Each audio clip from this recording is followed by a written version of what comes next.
মিলছে না আয় ব্যয়ের হিসেব। যতই দিন যাচ্ছে ততই কঠিন হচ্ছে জীবন ধারণ। স্বল্প আয়ের মানুষদের বেঁচে থাকাই কঠিন। এমন বাস্তবতায় বিশাল বাজেট দেওয়ার প্রস্তুতি নিয়েছে সরকার, যার আকার 9,38,000 কোটি টাকা। স্বাভাবিকভাবেই বড় হয়েছে ঘাটতির অঙ্ক। ধরা হয়েছে উচ্চাভিলাষী রাজস্ব লক্ষ্য, যা অর্জন নিয়ে আছে যথেষ্ট সংশয়।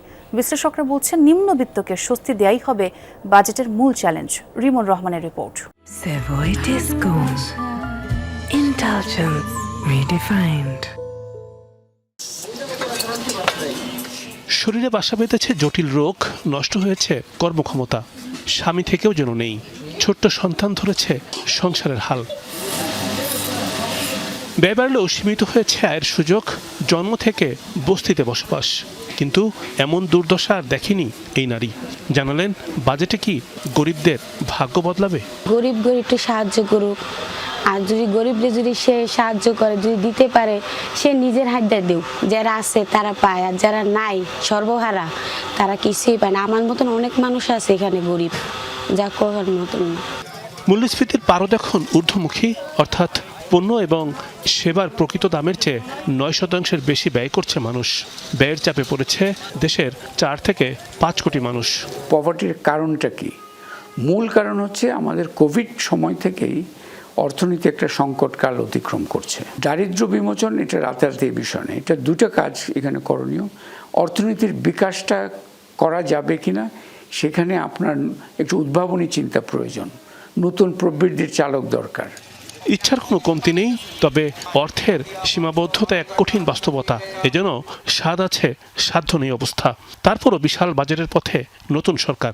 ব্যয় বিভাজনের লক্ষ্য করলে দেখা যায় পরিচালন ব্যয়ে 67% অর্থ রাখা হচ্ছে।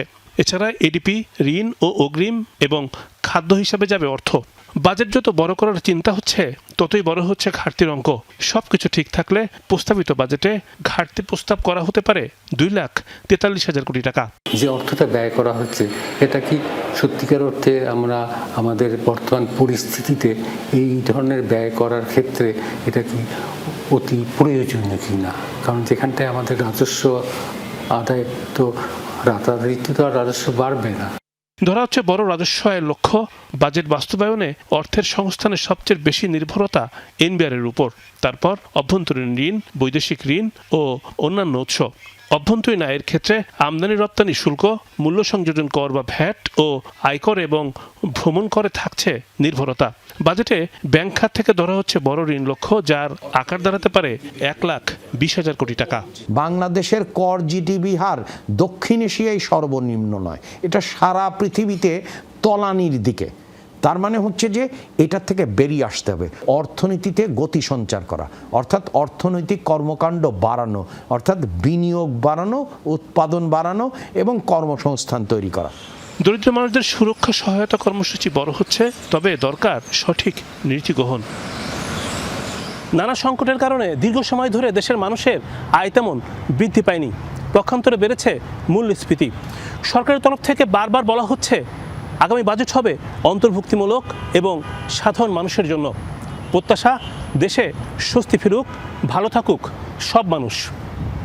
রিমন রহমান, যমুনা নিউজ, ঢাকা।